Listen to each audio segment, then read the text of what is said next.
레버리지에 대한 모든 지식, 핀스토리.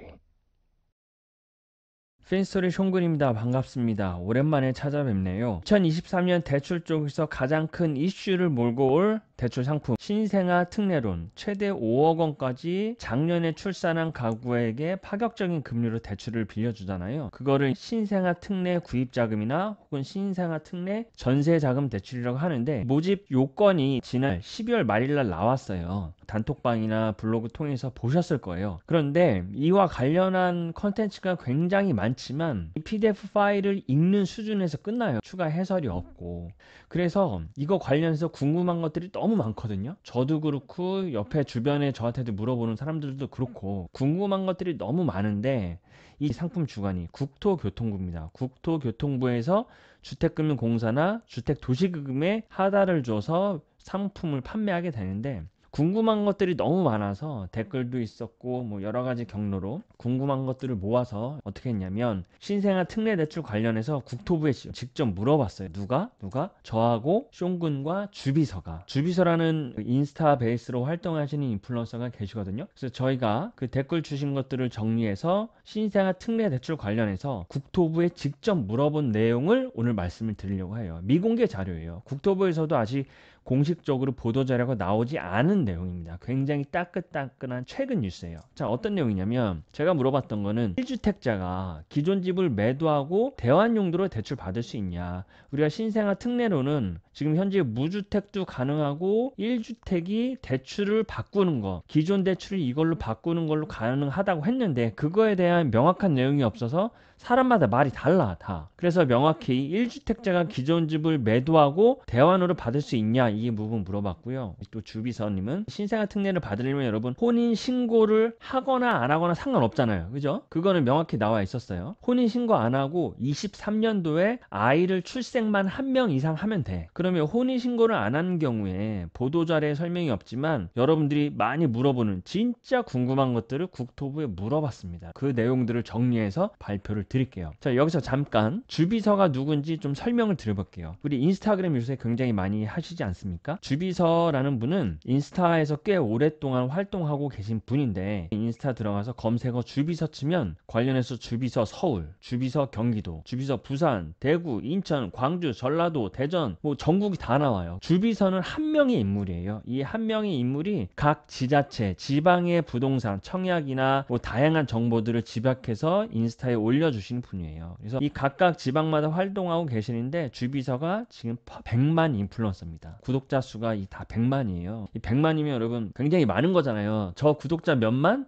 몇만은 무슨 지금 9,000명도 왔다 갔다 하는데 9,000명인데 이분은 100만입니다. 저의 10배, 100배네. 100배. 저보다 100배 많은 구독자분을 가지고 계신 분하고 제가 쿵짝쿵짝해서 물어본 내용을 말씀을 드릴게요. 주비서 관련해서도 좋은 내용 굉장히 요즘 감성으로 트렌디하게 각색해서 올려주시니까 여러분 팔로우 해주세요. 자, 바로 본론 들어가겠습니다. 자, 그러면 제가 물어본 거는 대환 관련인데, 신생아 특례 대출에서 말하는 대환 대출이 주거지 이전을 하지 않은 상태에서 대출을 바꾸는 거, 말 그대로 대환인가요? 아니면 기존에 거주하는 주택을 매도 후에 신생아 특례로 구입자금 대출을 받는 건가요? 용어에 관련해서 명확히 해달라 물어봤어요. 그랬더니 국토부 얘기가, 신생아 특례 대출에서 1주택자가 할 수 있는 대환 대출은 주택은 그대로 거기 계속 살면서 대출만 갈아타는 거예요. 대출 갈아타기야. 대출 갈아타기. 요새 대환대출 플랫폼이 많이 유행하잖아요. 금리 싸다고. 그래서 이 신생아 특례론도 기존에 은행에서 받은 금리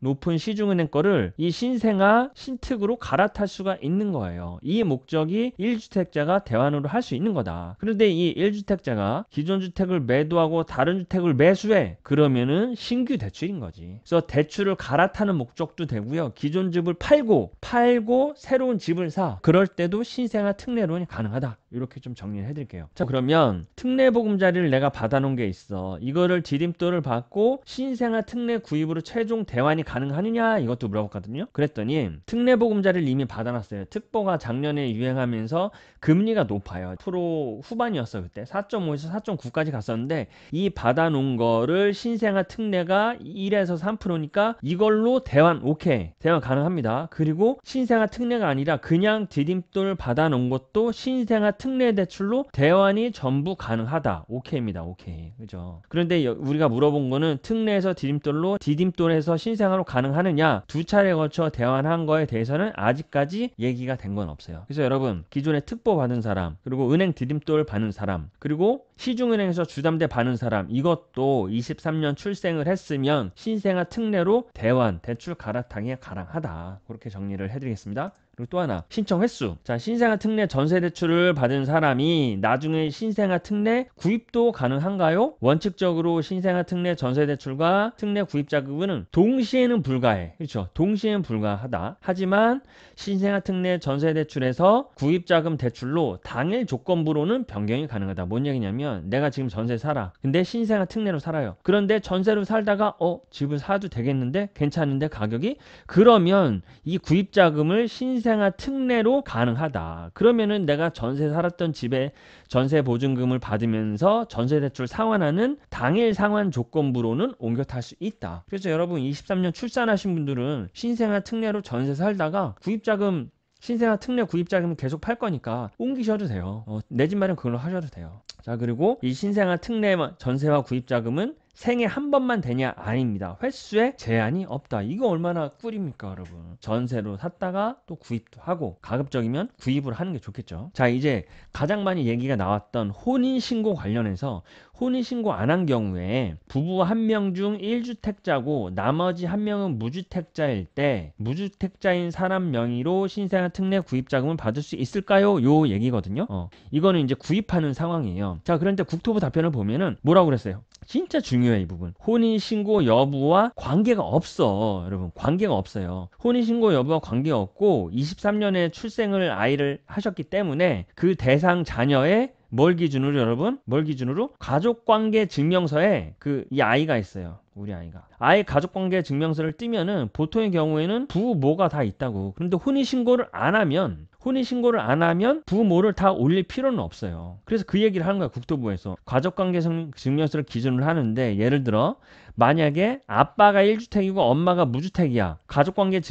애 가족관계 증명서에 부모 모두가 등재되어 있으면 신규도 칠로는 불가하지. 왜냐하면 아빠가 주택이 하나가 있으니까. 아빠가 1주택이고 엄마가 무주택일 때. 그런데 아이의 가족관계 증명서에 아빠가 없어. 그럼 엄마만 있으면 엄마는 무주택자니까 신규 대출로 구입 자금이 가능하죠. 이거 굉장히 중요합니다. 아이의 가족관계 증명서에 엄마 아빠가 다 있느냐, 둘 중에 하나라도 유주택자인데 가족관계 증명서에 있으면 구입 자금 안 돼. 대출 갈아타기만 돼. 그런데 유주택인 아빠가 없고 무주택인 엄마가 있으면 구입 자금이 된다. 요 얘기입니다. 그리고 혼인신고를 하지 않은 경우 소득 산정은 어떻게 되냐? 왜냐면 이 대출이 소득이 너무 높으면 안 되잖아요. 그죠? 혼인신고를 하지 않아도 신청 가능하다. 그런데 혼인신고 여부와 관계없이 역시 똑같아요. 자녀의 가족관계 증명서상에 부모가 둘 다 있으면, 모두가 있으면 이 소득도 부부 합산이에요. 근데 한쪽만 있는 경우 한 명의 소득만 본다. 그렇게 됩니다. 자, 이 부분은 행안부의 가족관계 관련한 법률에 따라가는 것 같아요.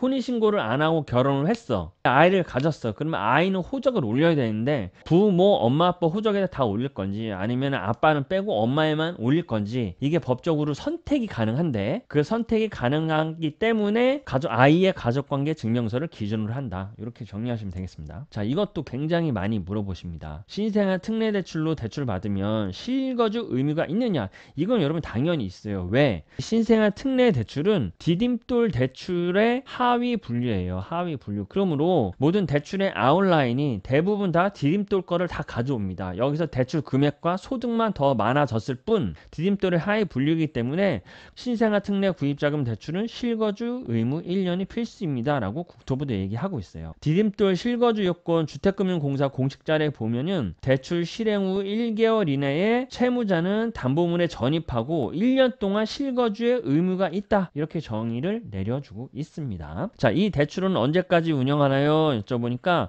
운영 기간을 제한하고 있진 않는데, 근데 다만 예산 한도가 있죠. 예산이 23 4조였던 것 같아요. 이게 다 팔릴지는 두고 봐야 되겠지만. 자, 그리고 청약으로 당첨이 된 사람입니다. 잔금을 치르지 않았죠. 왜냐면 청약 당첨되고 나서 중도금 대출을 받고 있을 거예요. 그런 다음에 이 청약 당첨된 걸로 입주할 때는 무주택자로 간주되냐? 답변을 보면 청약 당첨 이외에 보유하고 있는 주택이 없으면 청약 당첨 후 잔금을 치르지 않았다면 무주택자지. 그렇지. 여러분들 중에서 23년에 출생을 했고 분양권이 있고 중도금 대출이 있고 입주 잔금을 치러야 돼. 대상이 되면 이 신생아 특례로도 가능하다. 이렇게 보시면 되겠습니다. 이 대출은 주택담보대출의 결을 그대로 가져가는 것 같아요. 어때요, 여러분? 궁금하신 것들이 좀 많이 해결되지 않았어요? 이 관련해서 내용은 어디에도 나와 있지 않아요. 뭐 블로그 포스팅도 없고 인스타 릴스나 없는 내용이에요. 왜냐하면 저희가 직접 국토부에다가 물어봤기 때문에, 저하고 주비서가. 자, 여러분들 궁금하신 내용들 댓글 주세요. 댓글 주시면은 저희가 뭘 준비하고 있냐면 국토부에 또 한 번 또 물어보려고 저희가 국토부 선생님들하고 안면을 텄거든요.